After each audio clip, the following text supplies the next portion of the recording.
Reaching on the yeah.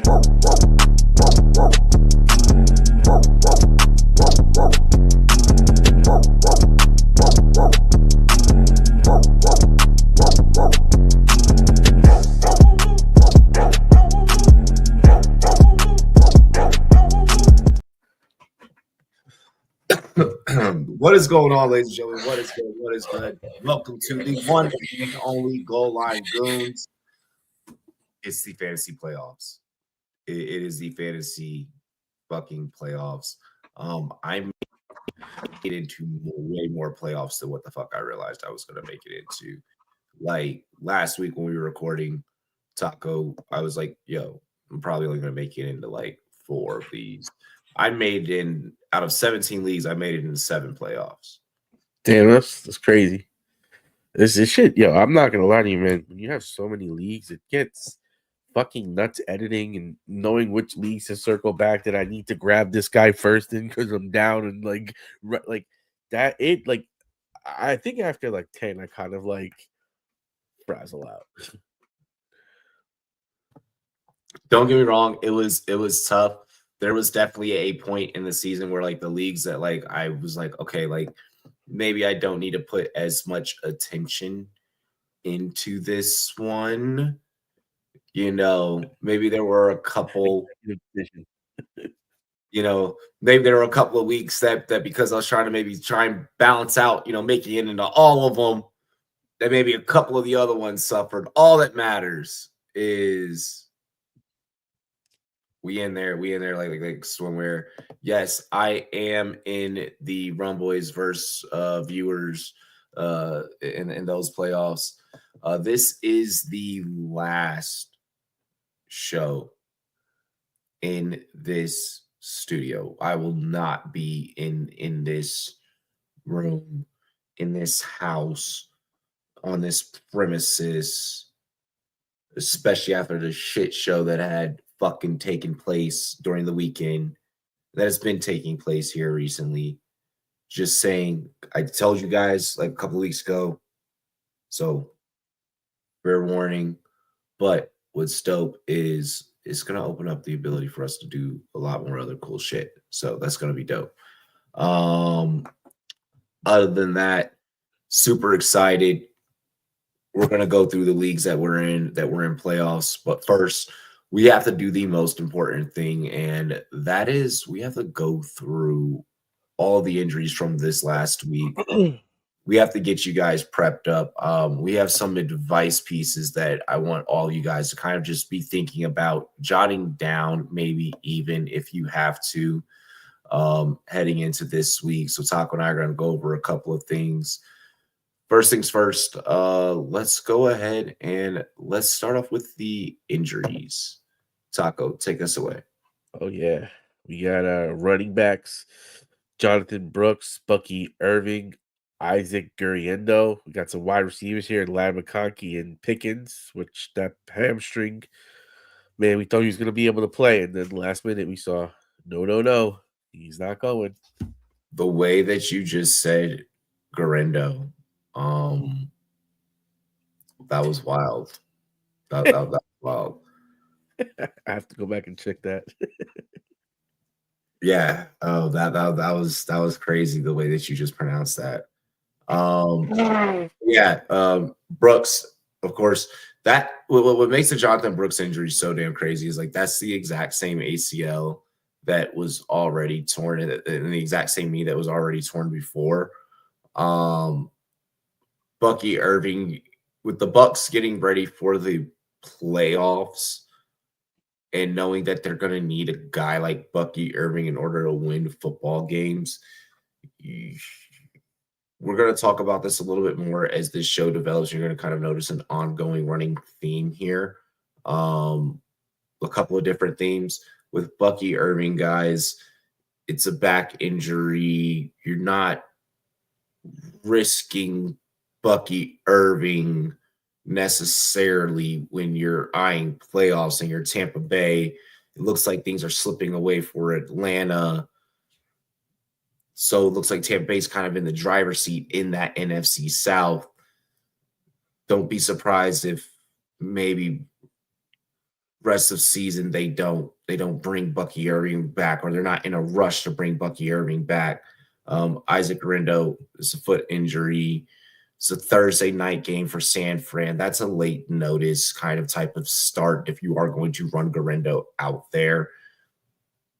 That could be risky just within itself. So maybe if you lost Garendo, you're going to be looking at a running back that we're going to be talking about later in Patrick Taylor or even Izzy Abaconda. Both of them are likely going to be available in your leagues. Lad McConkey, last week with Lad, we were like, yo, it was the knee bone connected to the hip bone, to the, so on and so forth. Now it's a knee and a shoulder kind of with Lad McConkey. Hopefully he bounces back. I think he's going to bounce back. He should be back out there. And then George Pickens, hamstring. Pittsburgh is going to be in playoffs. I don't see them maybe necessarily to be in a rush to bring Pickens back. And then the hamstring injury looked pretty nasty, like Taco mentioned. So, ew. So those are your injuries. No bye weeks this week, of course, because we are in the fantasy playoffs. You want to touch on these quarterbacks? Yeah, we got Aaron Rodgers at 37% rostered, Bryce Young at 14% rostered, and Desmond Ridder at 0% rostered. So I think that we're starting to see some sizzle from Bryce. I mean, that play that he had in his own end zone where he was able to escape the coverage, the pressure, and get it out there for a first down for like 30 yards. It was like kind of looking like, okay, this kid might be starting to get it. Like, what they're doing there with the benching and the giving him the opportunity to kind of like sit back. And like they said, they weren't moving away from him like in the long term, but for the short term, they needed him to kind of like take a break, woo-saw. Let's take a look at what's going on. How can we improve? How can we make it better? And it's seemingly like they've accomplished that. And with that being said, I'm really gravitating towards Young in these kind of situations because he's starting to show, some pedigree, some upside, some, something that you're looking for. Aaron Rodgers, I think. Aaron Rodgers is a solid play just because it's up against Jacksonville. Yep. That defense allowing the second most points to opposing fantasy quarterbacks now through 14 weeks of football. Like they say, any given Sunday, a little bit in the blue. I personally am not the biggest fan. But at the end of the day, you have to have a better option than Aaron Rodgers. You have to have a better option than Aaron Rodgers. Exactly. Speaking of better options, Leafs, I want you to stay away from all three. I want you to stay completely away from that New Orleans situation. Yeah. Look, with I actually played. Speaking of leagues that I did not think I was going to get into, my own, like the Colorado Springs Invitational, squeaked in as a 6 seed because I did actually have it's not necessarily that I had the balls to play Aaron Rodgers. It was fuck. This is the only quarterback that's available on the damn wire at the given moment. I need him because I have Jaden Daniels on bye, and I need anything. I literally put together a roster of fuck it. I needed a shot at the playoffs. We're going to go out swinging. And Aaron Rodgers actually was a part of that roster that got me damn near 300. That got me 300 fucking points. Number one scorer in the league this week. Sure way to fucking tie up getting into the fantasy playoffs. I actually do like Aaron Rodgers this week up against the Jets. Rodgers was pretty compelling today on Pat McAfee. He's kind of talked about guys going out there, at least playing for pride, at least playing for contracts. Mentioning, hey, you're played for fucking 17 weeks of ball. Go out there and play your damn 17 weeks of ball, regardless of record. Regardless of record, you're getting a paycheck. Go out there, do your damn job. I don't think that obviously every NFL player thinks that way, but for I think that Aaron Rodgers would be, if you're really digging in the dumps. I don't want to harp too much on the quarterbacks per se, just because there are more than enough serviceable quarterbacks out there in fantasy land, especially for those of you that are in like single QBs. This is more so like do or die. Like, I really fucking need somebody, type of scenario, type of situation. Although I do like what you mentioned about Bryce Young and how he's kind of turned the corner. Dallas maybe looking to move up in the draft order there, taking Nell to Carolina. What do you say? You're muted. I mean, it'll be interesting to see what Dallas does next year when you think about how much money they have invested in Dak. I don't know what the dead cap situation is, and I don't know how they feel about Trey Lance, but I don't know if you can trade up for a quarterback at this point when you have so many holes to fill with the Cowboys. No, absolutely. Absolutely. I mean, and also, Dallas losing overshone on the defensive side in that game last night against the Panthers. So, he's been Dallas allowing 7th most fantasy points to opposing quarterbacks. So something to also be on the lookout there. Bryce could maybe continue on that trend. And then also, Desmond Ridder, revenge game. They've lost everyone. There's no way that you're going to be playing Desmond Ridder. So fuck that. I'm not even gonna get into that. The Simpsons live feed last night was dope. That shit was dope. Said Bart Simpson was throwing dimes last night. Dead. And then the animated Steve Smith was pretty fucking dope. Running backs. We're going to run through these RBs here pretty damn rapidly because there's a lot of them. What I want to preach here really quick in regards to the running backs is the friend of my friend, or what is it? The friend of my friend is, or the enemy of my enemy is my friend. Oh yeah, the enemy of my enemy is my friend. Okay. This is going to be very important and very pivotal at this decision. All right, because most, especially a lot of casual fantasy managers, are going to go out there and they're going to be like, all right, now I need to go and try and get, my handcuffs. I need to go and try and get my guys, et cetera, et cetera, et cetera. All right. So there's a little bit of a thought process behind a couple of these running backs. All right. A little bit of a strategy. All right.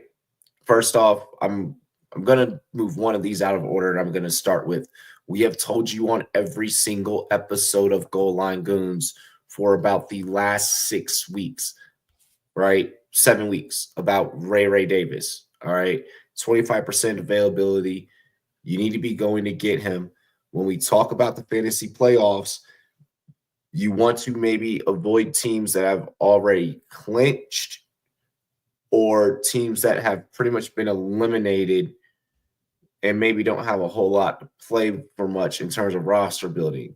Now, obviously, there's still going to be a part of you that is going to compel you to want to go out there and start studs, okay? Even in the event of, shit comes down to points or whatever, you want to be prepared. And then you also want to be able to have some of these guys that we're going to talk about here in this segment so that your opponent doesn't have. Ray Davis is one of them. If you are starting to get a feeling that Buffalo is, I feel like this is the last week that you get James Cook. This week against Detroit, I feel like this is the last week that you get a full dosage of James Cook. And even still, you're starting to see it. If you're a James Cook manager, you're kind of starting to see where it's like, oh shit, like maybe they are gonna start getting Ray more involved. All right. So Ray, I want to make a priority grab from a strategic standpoint. Patrick Taylor is this is a obvious lateral move. For me personally, I grabbed Patrick Taylor today. He was 8% rostered. For some reason, the Garindo manager, who I have to go against this week, didn't or I'm sorry, the Garindo manager didn't pick up Patrick Taylor For some reason, they must believe that Garindo's going to be good to go. If Garindo's not good to go, Patrick Taylor is probably going to be the one in that driver's seat. Maybe with Izzy Abakamba mixed in, how that's going to work. Or does this team pass a little bit more? Either way, I want to make sure that my opponent can't necessarily grab either one or the two. So I went ahead and I grabbed Patrick Taylor. It seemed like that the 49ers went and leaned towards him a little bit more. Kamani Vidal, we've been talking about him, week in, week out. The more and more that the Chargers kind of get closer and closer to their playoff picture, the more and more that it seems like Kamani Vidal is going to be given opportunities. All right. Sincere McCormick, he's been doing work. He's been doing work, like very sincere, very sincere. I have no issues, with Sincere McCormick, especially because it's going to be Ritter that is going to be getting the start for that Raiders team. You're not going to have your third string quarterback, who is Desmond Ritter, to try and go out there and throw 30, 40 fucking times a game. No, you're going to keep that passing game very conservative, 15, 20, well below 23 attempts. So McCormick is going to eat this week. Bigsby, Jets defense isn't great. Not great against the run. 50% availability. We've already talked about Tank throughout this season, seeing what he can do. Maybe he can pop out and show against the Jets, and then maybe possibly not. Bigsby could be a thing, kind of like that Sincere McCormick, where it's because of who he's playing behind. Jerome Ford, Chubb has not been looking good, and Ford kind of outsnapped him a little close to near last week. You're starting to see the snap share become a little bit more 50-50 between the two, because at this point, there's no need for the Browns to get either of them banged up, and that's who their offense is really going to be centered around moving forward next year. If it's not going to be Jameis Winston that's going to be tossing fucking dimes down the field. Isaiah Davis, there's no Breece Hall. Jets have nothing to play for. They're saying, no, we're not going to shut down the Breece Hall factory for the season. Bullshit. We've seen this time and time again, year after year, with teams that have a perennial star player like that. Around this time of year, with certain players, it's pretty much okay. Hey, it's not in real life a season-ending injury, but hey, for the sake of, we need you when we're actually going to be competing for the rest of this season. It's a season-ending industry. Don't worry, your check is still going to be in your locker. So that's the way that it's looking like it's going to be handled with the Jets. And we also got to look at the Jets narrative with the way they've handled a lot of things throughout the whole year. Abakanda, already talked about Abakanda kind of being that 1-2 punch with Patrick Taylor. 49ers, believe it or not, still in the hunt. And, so until they're fully eliminated, they're still going to be out there trying to play for something. I want a little bit of that. Sean Tucker, there's going to be no – Sean Tucker's an easy one, because if there's going to be no Bucky Irving, I'm definitely wanting some of Sean Tucker. By the way, I heard a story that someone was able to find Rachaad White because someone dropped Rachaad White in a league. Hey, it is what it is. It is what it is. I don't know why people. Well, they did it because of a bye week, but I understand. I understand. Kenny Gainwell. Should the Eagles continue to progress, and if you start making it deep through your fantasy football playoffs, Kenny Gainwell is going to be getting a lot more snaps, because they're going to need Saquon Barkley. That offense is going to be running through Saquon Barkley in the real NFL playoffs.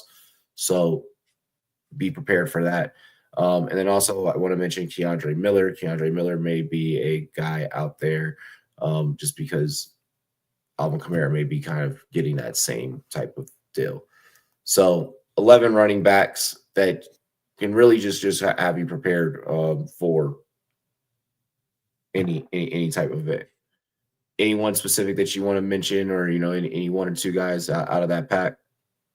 I mean, I think right now at least for me personally, it's kind of a shit show as I have Bucky Irving and Brees Hall on my playoff roster where, I got the first seed, but it plays 1 through 8. So I'm going to be playing my first round matchup, and I'm just not sure where to pivot. And I feel like McCormick might be the guy that I'm going to lean to. But it's a little scary considering that I already have Jacoby Myers in my lineup. So I'm gonna have to double down on 2 Raiders on my first round playoff matchup. Would be like the biggest nightmare scenario you could have. I would not want that. I wouldn't be able to. But I mean, of all these guys, I think Sincere McCormick probably has the biggest upside for this week. Yeah, out of all the Raiders. Well, I mean, of all the players right now that's available here on this blurb. Like, if you tell me pick one of these running backs for this week, I would probably lean more toward McCormick with his kind of production.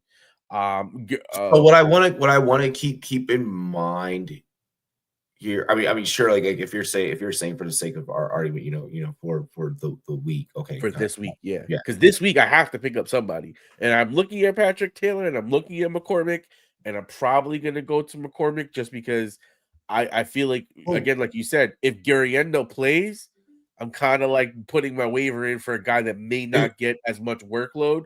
And that's what I was just about to say. That's what I was just about to say. I mean, only the personality types of the guys that you play against. So, like me, my strategy behind grabbing Patrick Taylor was I'm not going to start him, one, because of the talent that I already have on the specific team that I grabbed him on, but two, I am going to keep him away. Three, I can for now have Kenneth Walker, as long as he has that out designation on his name tag. I can have Walker sit in my IR, stash him until fucking tomorrow night, and then I can drop Patrick Taylor before tomorrow's competition. Oh, it's the playoffs, bro. I'm about to get real fucking dirty. I'm about to get real fucking dirty, bro. This league, though, I'm in is dirty because we only get 3 moves and it's on rolling waivers. It's like such a shit show, bro. That's a rule in the league. I mean, yeah, you got to deal with that. So you're looking at Sincere McCormick out of all of those, giving your circumstances. I like it. I got Tank on my bench already, but I think I'd play Sincere over Tank unless I'm seeing that ETN is out. For me, to strengthen what you're saying, if I am facing someone that I know for a fact isn't going after any of these other pieces for the sake of their roster, maybe the person that I'm facing just is fucking loaded, and it's like, no, you're not. There's no way that you're dropping anyone for any of these guys, because you have a lot of people in the playoffs. We're in the playoffs now, so like the rosters are a lot more loaded. If you don't have to make a move, do not fucking make a move. I want to make sure that I throw that out there. But for what you're saying, I mean, out of all who could possibly go off out of everyone there, okay, I do like Sincere for this week because, like I said, I do think that this is the last week that you get of full on James Cook, and then I think you start seeing Ray Davis kind of slowly take over until the playoffs, just to get James Cook a little bit of rest for Buffalo. Which defense to start? We are going to talk about defenses, but Cardinals versus New England or Chiefs versus Cleveland. I got screwed on the Cardinals defense last week because I like their defense a week ahead. So I was gunning for the Cardinals since last week just because, again, that New England offense, all things considered, is probably one of the worst. And when you look at the Cleveland Browns, any given Sunday, famous Jameis can go out there and just throw 400 yards up and then on top of that, so you take the two things, right? Of Jameis going out there and being able to light up whoever the fuck he wants because he's clearly trying to play spoiler somehow. But then you also take the volatile combination of the Chiefs, like the Chiefs are not covering, the teams are covering against the Chiefs, week in, week out, it's been a gimmick. It's been a gimme all but 1 week. Like I feel like the Chiefs, just realistically, I mean, as a when I think about that defense, um, it's a little bit scary when we talk down the stretch. It's a little bit scary when we talk down the stretch. Like you might be able to even start like a Green Bay, which is 35% rostered. Like Green Bay could be available for you, and they're a top 5 defense. You know, like it's a very tough sell for me to start the Chiefs. I do trust the Cardinals a little bit more. Cardinals top 13, or that they are defense 13 on the league, or on the year. My God, yeah, you can't pay me to fucking start the Chiefs defense, bro. To be honest, Yeah, it's a little scary proposition, all things considered. damn. Yeah. And they're 76% roster just because they're the Chiefs. That's wild. I mean, the defense wasn't playing bad for most of the year, but I think at this point of the season, when you're looking at it, I don't think that they have. I just don't have the confidence in this matchup. Yeah, no, I don't. Like you mentioned, Taco, the volatility of the things that present itself with Jameis coming off, and then just what I mentioned from how soft they've been. And yeah, no, Derek. But if those are your only 2 options, let's roll Cardinals. Damn. There's the fact that the Packers are a top 5 fucking defense and 5% available. Let's move over to the wide receivers. Taco, take us away. So we got Jalen McMillan 12%, Tim Patrick at 2%, Elijah Moore at 38% showing up, Keon Coleman 61%, Adam, I got a Thielen at 79%. I called that and benched it in another league. I really hate that. Ray McLeod at 24%, Keyshawn Boutte at 7%, Alec Pierce at 18%, and Calvin Austin at 19%. I think the first thing I'm going to go to is Adam. I got a Thielen to match up with the Bryce Young revival. I'm riding that all the way, as we saw they put up work like 2 years ago. So really quick, I only threw Adam Thielen onto this list just because, yes, I know that he's not going to be out there for close to 80% of you, but I just want you guys to just go and check. Yeah, that's it. Or actually start thinking about starting them. Yeah, I mean, yeah. If you come down to a start sit situation with Thielen, throw a question in the chat if it's applicable to you for sure. I mean, the next guy we got to talk about, we already know where I'm going. My boy Elijah Moore. He keeps coming up and showing up. Now he's had a little bit of inconsistency, but when you think about where he is and everything that's going on, it's a lottery play. Yeah. But again, like we said this week, Jameis is on a mission. He's playing spoiler. He knows how good the Chiefs have been. He's made some mistakes. I just feel like it's just one of those games where you could see more show up and show out, just so that I'm on the. I think that right you see Elijah Moore a lot more this week, just because of how much attention that Jerry Jeudy is going to have to be dictated in that offense, so that Jameis Winston can't do what he's been doing the last couple of weeks. You're really going to have to key in on Jerry Jeudy to stop Jerry Jeudy. So that's what makes it to where it could be an Elijah Moore week, I feel. And look at it like this. Week 8 versus Baltimore, in 1 point PPR, he scored 16.5. Week 9, he scored 5.8. Week 11, he scored 18.6. Week 12, he scored 5.1. Week 13, he scored 19.2. Week 14, he scored 6.4. Boom game. So it's like this weird up and down kind of Yep. kind of thing. I see what you're trying to get off here. Yep. Pause. No Diddy. Yeah, no, the Elijah Moore, not a bad call. It's definitely not my favorite off this list. Tim Patrick is probably going to start being a thing down the stretch. He had an amazing outing this past week. Watching the game, I think a lot of that was matchup dictated. And I think that the Buffalo Bills present the similar kind of thing this week, to where maybe Patrick's the one getting some open looks, some home run looks, especially some I can get it done in one play type looks, just because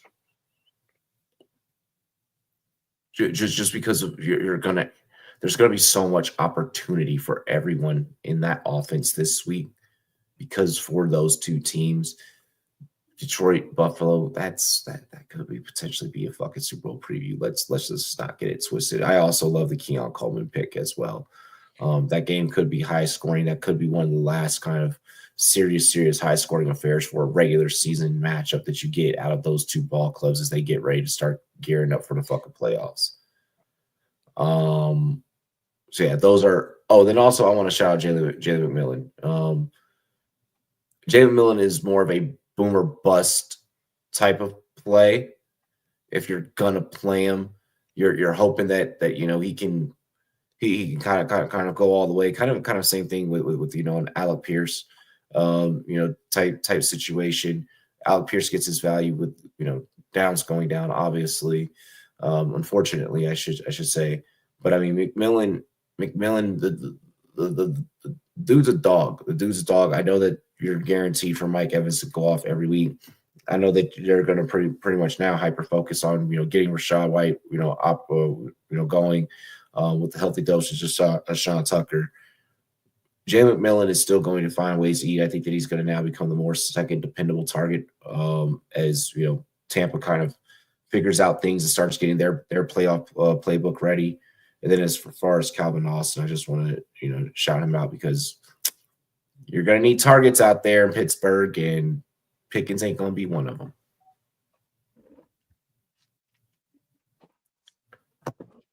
Speaking of targets in Pittsburgh, I do want to go to the tight ends before I go to the tight ends. Yeah, bro, no worries. Boutte, yes, Keyshawn Boutte.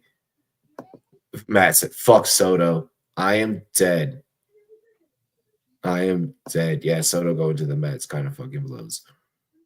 Oh yeah, Elijah and Judy are relevant. It's kind of crazy. I want to go over to the tight ends here really quick. Pat Freiermuth, 55% availability, 55%. Look, with there being no Pickens, Pat Freiermuth is probably going to get fed heavily. I think that you'll see, Calvin kind of do Calvin also do his thing, here and there. But for the most part, I think that Pat Fry becomes a benefactor in more cases than not. If you got Pat Fry, and that's who you've been hanging on to, your main tight end, and he's gotten you, this far. Now it's probably the time to really turn him up and rely on him. I am going to go out of order here. A guy that I feel like you guys really should be able to rely on as well out of this list. There's actually a top 3 here. Zach Ertz. Zach Ertz. Like, man is putting on a top 10 tight end fantasy performance at 58% availability. If you can go out and get him, and if he's in that in that availability pool, go and get Zach Ertz. Zach Ertz and Freiermuth are two guys that I really think that are going to win you guys fantasy championships when we talk about down the stretch here, along with Hunter Henry. 46% rostered. I've said this time and time again, a rookie quarterback's best friend is a tight end, and Hunter Henry week in, week out is one of those guys that could go out there and he could produce. I believe what Hunter Henry on the year, I want to say, is tight end. He's tight end 8. Okay, yeah. I was gonna say, yeah. I was like, I know he's top 10. But I didn't know if he was right there with Ertz or below Ertz. But he's right there with Ertz. Ertz tight end 9. So yeah, I mean, if either of those guys are available for you, it looks like that there was some droppage in the Hunter Henry stock over the last week. I don't know why people thought that they were going to be able to just like double back and come and get a top tier guy. If he's available, go and get Hunter Henry. Juwan Johnson had a great game. Had a great game last week. And Grant Calcaterra had a great game last week. I also feel like that if you miss out on any of these other options that I talked about, I feel like most people in your leagues are going to go and they're going to look at those other options first. Then feel free to go and get Juwan Johnson or Grant Calcaterra. The Eagles clearly have an issue with passing, I guess. Calcaterra didn't get that memo, but I do like this group. This group of tight ends. If you've been struggling at the position, I think that these are going to be guys down the stretch that are going to be able to get you the rest of the way through. All right. And now, finally, I want to not finally because we got a couple other things that we're going to do here. I want to just kind of go over a couple of tips for you guys that I think are really, really going to help you. AJB pissed. They don't pass the ball with the top 2 running back in the league. Exactly. It's like with that whole AJ Brown thing, you're winning. Just sit back and enjoy it. Oh, wait, really quick. There was one more thing, though, after tight ends that I want to discuss before I got into these fine bullet points. Top streaming defenses for this week. Okay. Top streaming defenses for this week. Taco, you want to take it away here? Washington, 30% rostered at New Orleans. Arizona, 39% rostered at New England. Atlanta, 10% rostered at Las Vegas. I'm going Washington, 30% rostered. That's the team that I accidentally dropped, and I'm trying to get back because that matchup's not terrible. I didn't drop them because I dropped them last week, and then New Orleans went into a shit show with Carr being destroyed. I didn't. Once we dropped Forbes, I was like, oh, and well, we're gonna insert Marshawn Lattimore now. I was like, all right, like we're good. And then the game against Tennessee gave me even more conviction. So I was like, well, now I'm gonna hang on to them. So in like one league, I have them and Baltimore, and then in another league, I have them and Minnesota. It's not bad. Yeah. It's playoff season. Play the matchup. Yeah, no. I mean, yeah, you definitely gotta play the matchups. One that I think that's all that I have for the streaming defense, for the streaming defenses.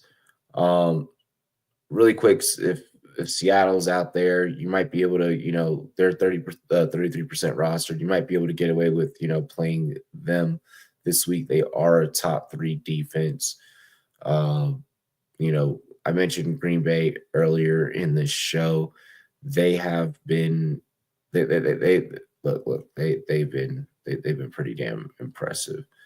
And then also 52% rostered, the Baltimore Ravens. If you can go out there and you can get the Ravens, they are playing against the Giants this week. Yes. So, yeah. I'm starting the Ravens in the league. So hopefully we lose. Hopefully we lose. So really quick, there's a couple of things that I want us to point out as you get ready to head into your fantasy football playoffs. Let's see here. Wait. Saints just sit out Carr for a season, bro. I think that they are. I think they heard it. I don't think they have a choice. Yeah, they don't really have a choice. There's 2 tight ends in New England, actually. There are Hunter Henry is Timothy. A couple things that I want to kind of run down as you guys get ready to head into your playoffs. We still got a couple more episodes, uh, throughout the season. We get done for you guys, but this is long-term advice for the fantasy playoffs that's really, really going to help you. There are things that you may have been thinking about all season, but now they mean even more. All right. Avoid teams who have already clinched or been eliminated. This rule more so applies itself when you get into the later rounds of the playoffs. Right now, kind of, like I mentioned about a guy like a James Cook, you're probably going to get another, James Cook week, out of him this week against Detroit. I don't know if Buffalo continues that. I don't think that Buffalo would continue that or be wise to continue that. So maybe you only get a half out of players, or you may only get 3/4 out of a player. You're pretty much just hoping that they go off for you during that time frame, or should they be benched earlier? Like I really care about this rule more so, or this piece of advice more so in the championship game, which is what, week 16? No, I'm sorry. Which is week 17. That's when I really, really care about it. That's when I'm really like, okay, yeah, I'm gonna go ahead and play Ray over James Cook at that point, or whatever the case may be, so on and so forth. It's all going to depend on the seeding and so on and so forth. It'll be subjective, but that's something to keep in mind. Anything that you want to mention with that, Taco? No, I mean you're spot on. I mean, these are situations now that we're getting that sticky, and it's going to be interesting. I mean, look at guys like JSN. Before, he was a fringe guy. You were really debating him. Now, and as far as I'm concerned, I have no choice. I have to start JSN. Like, this non-negotiable. Like, he's just really elevated. Same thing with Jacoby Myers. There's a fucking shit show going on over there. I don't know what the fuck's going on at quarterback, but do I really have a choice to sit Jacoby Myers? All things considered, he's just been too consistent. And these are the things that sometimes you got to really say to yourself, do I want to play this guy, or do I just fucking risk it with something else? And some of these times you'll just find that you're just better off riding with the guy that got you there, or these consistent role players that have really not ticked up, like I'm mentioning Myers and JSN, where it's like, bro, don't even fucking stress it. If you gotta sit DK to get JSN in your lineup, sit DK and put JSN in your lineup. I don't know if I go that crazy, because Seattle's in a. Oh, I'm ready to bench DK. I'm So ready to bench DK. So this gets into our, you bring up a team like Seattle. Focus on players that are on teams in must-win situations. I also want to put a caveat with this: players that are players that are also like in contract situations, or that you may know are auditioning for their next, destination. So like, do the Raiders necessarily keep a Sincere McCormick on their roster next year? Maybe, Sincere McCormick wouldn't be a bad play, and when we talk about that category of players like are auditioning for like maybe another place. When we talk about players that are in must-win situations, JSN, the Seattle Seahawks, they're in a must-win situation. I am playing those types of guys. We need to wait and see what's going to happen with Kenneth Walker. Should Kenneth Walker not play this week, which is kind of maybe looking like potentially he could not. What's going on with that? Wow, Taco. Oh, sorry, I thought you. You said I thought I was muted. I am dead. I am dead. But apparently he's no longer dealing with, the ankle issue, along with the calf concern. So we'll see what happens. Tomorrow they should have some practice activity possibly for him. Right now I have him in my IR.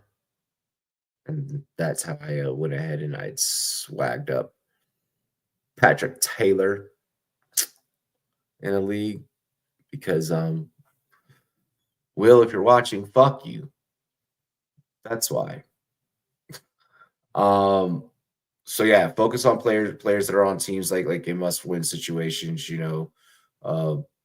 Like I mentioned, Seattle is a team that's fighting. I cannot believe that I'm really about to say this, but if you got your Tyreek Hill shares, feel free to deploy those. Miami is fighting to still get into the offs, believe it or not, which is fucking wild.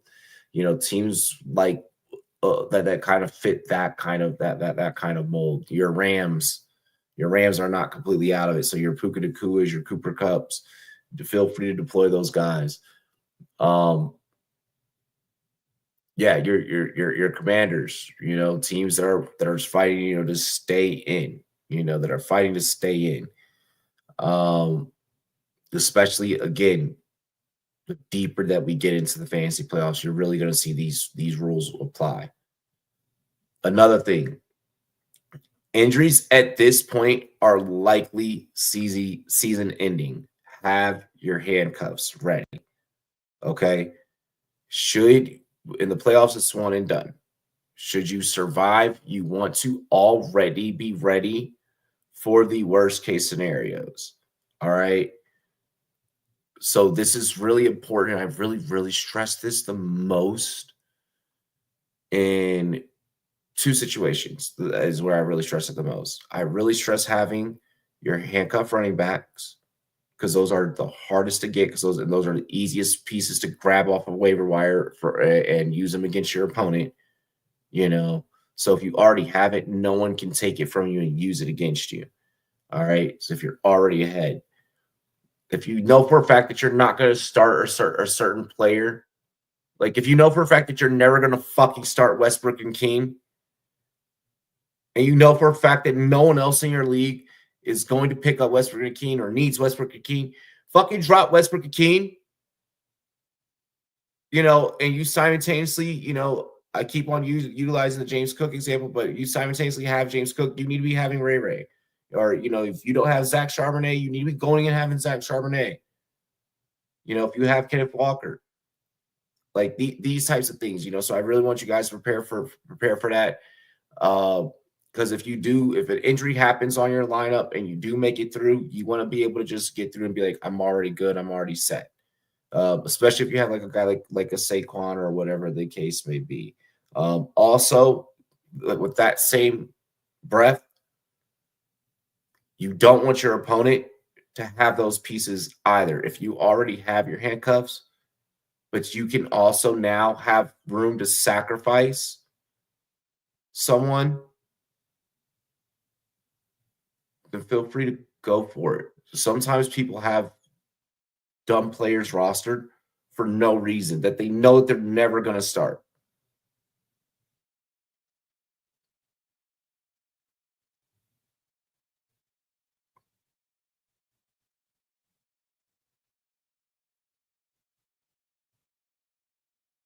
You muted.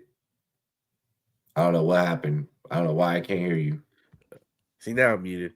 It's a sticky time out here where there are a lot of tough decisions that need to be made, and you really need to take a deep, reflective look at your roster, your position, and kind of like start projecting, start kind of guessing, start looking at these moves. Jonnu Smith, baby, to the moon. I still ride with my boy. Yep. Look, I have no problems. Okay, Leafs. Like, I mean, if there's not a better option, then don't do it. But if you can go, like, if I made it this far with Kyle Pitts on my roster, and I'm in a league where Zach Ertz is available, oh, get the fuck out of here, Kyle Pitts. I'm going to get Zach Ertz. I'm going to get Zach Ertz. Bro, one of my favorite things to do, especially on the sleeper app, is I will go through. You can click the leader button when you click players, you can click leader, and you can scroll through the rankings. And I try and find who's constantly always in those top positions. And if people, I never do that. Oh yeah, if people are bypassing certain players, like I'll hang on to them. That's pretty cool. Zach Ertz's already there on my team. Yeah, then if you can drop Kyle Pitts for something else worthy, then that you're really needing, go and get it. Backup running backs. Yeah, one of these backups. If you need to hoard something away from one of your, like, whatever you got to do, now's the time where you do it, because it's like you got to win. This is where you fall on your sword. Yep. Yep. It's that time of year. Buckle up, Buttercup. Mm-hmm. Anything that you want to that you want to throw out there? It's been a hell of a year. Shit's about to get wilder. Stay tuned to your phones for your notifications, as anything can happen at any time.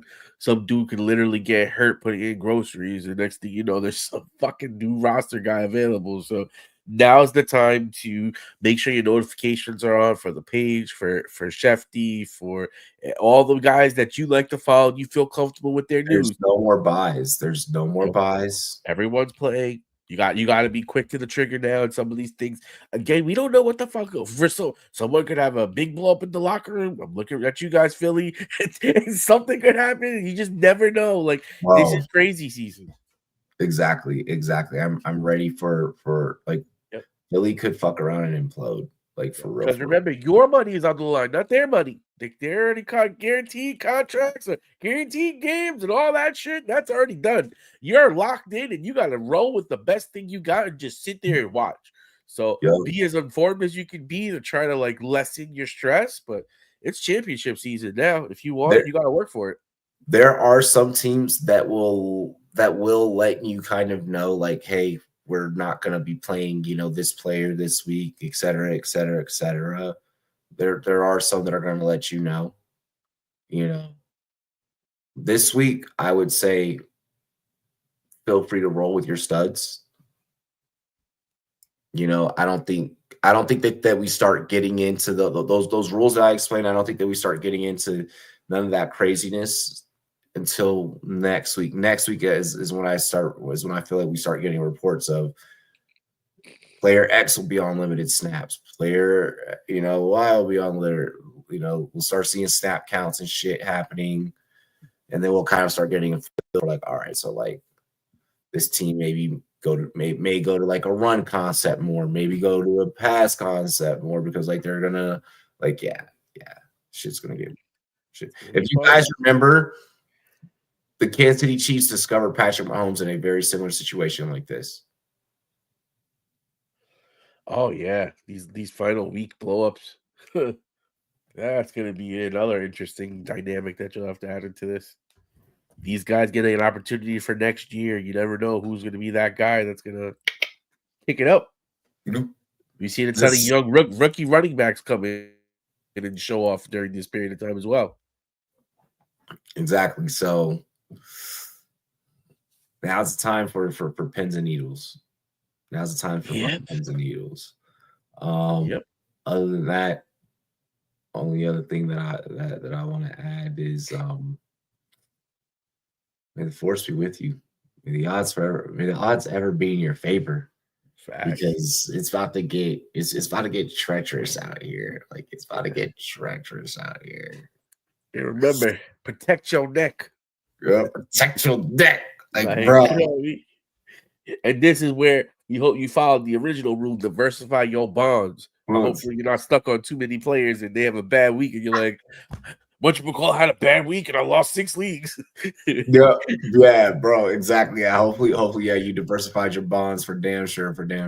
But no, I mean, it's nice. It's nice, all shout out to everyone that made the playoffs. If you didn't make the playoffs, draft better next time. Trade better next time. Hit the waiver wire better next time.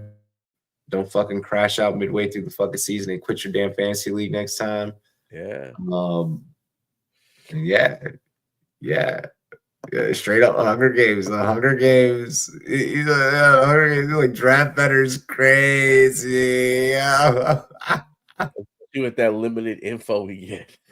Shit. It's like watch 0 preseason games, have nothing but coach speak, and get ready for your season. Like, great. But not. Other than that, feel free to go back, rewatch this because it's super informative. A lot of advice to help you guys through the playoffs because it's about to become a nasty road. Cheers to me. Cheers to you, all the Run Boys and Girls. What it do? Shouts to the Big Guy Fantasy Sports crew. This is the Goal Line Goons helping you chase the championships one goal at a time.